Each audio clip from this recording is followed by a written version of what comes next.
बिस्मिल्लाहिर्रहमानिर्रहीम। सुमरा technical TV देखने वाले तमाम नाजरीन को अस्सलाम वालेकुम। दोस्तों, आज की वीडियो में हम बात करेंगे कि फ़्रिज को ठंडे मौसम यानी कि सर्द मौसम में इसको कितनी देर चलाना चाहिए ताकि फ़्रिज में कोई मसला ना आए, हमारी फ़्रिज अच्छे से काम करती रहे।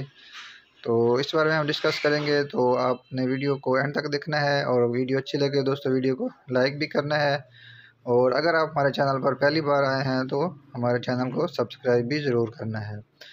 तो ये है दोस्तों, ओरिएंट का फ्रिज हमारे पास इस टाइम अवेल है, जो मैं आपको दिखा रहा हूँ, या कोई भी कंपनी क्यों ना हो। सबसे पहले तो हम बात करते हैं इसकी थर्मोस्टेट की, हमको इसे कितने नंबर पर रखना चाहिए। तो सर्दियों में इसको दोस्तों हम 0 पोजीशन होती है ऑफ पोजीशन, 1 पोजीशन होती है इसकी ऑन, 1 या 2 पोजीशन को आपने सिलेक्ट करना है और इसके ऊपर आपने इसको चला देना है। इसके ऊपर चलाने से दोस्तों हमें क्या फ़ायदा होगा, तो ये खुद ब खुद ही ट्रिप करेगा और उसके बाद हमारी कूलिंग करके ये बंद हो जाया करेगा। और बाकी रही बात इसको कितना चलाना चाहिए, अगर आप इस पोजीशन के हिसाब से इसको सेट करके चलाते हैं तो ये खुद ही बंद होगा, खुद ही चल जाएगा अपनी जेन्युइन जो कंपनी ने इसकी सेटिंग दी है उसके हिसाब से।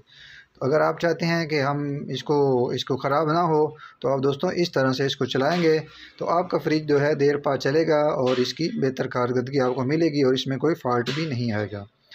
तो अगर इसका थर्मोस्टेट बाज़-औक़ात ख़राब होता है तो दोस्तों आप इसको रिप्लेस करवा लें। तो थर्मोस्टेट के हवाले से या इसकी सेटिंग के हवाले से पहले भी मेरी चैनल के ऊपर वीडियो पड़ी हैं, आप वो देख सकते हैं, आपको वहाँ से बहुत अच्छी इंफॉर्मेशन मिलेगी। तो उम्मीद करता हूँ ये शेयरिंग छोटी सी आपको अच्छी लगी होगी। मिलते हैं नेक्स्ट वीडियो में, तब तक के लिए दीजिए इजाज़त। अल्लाह हाफ़िज़।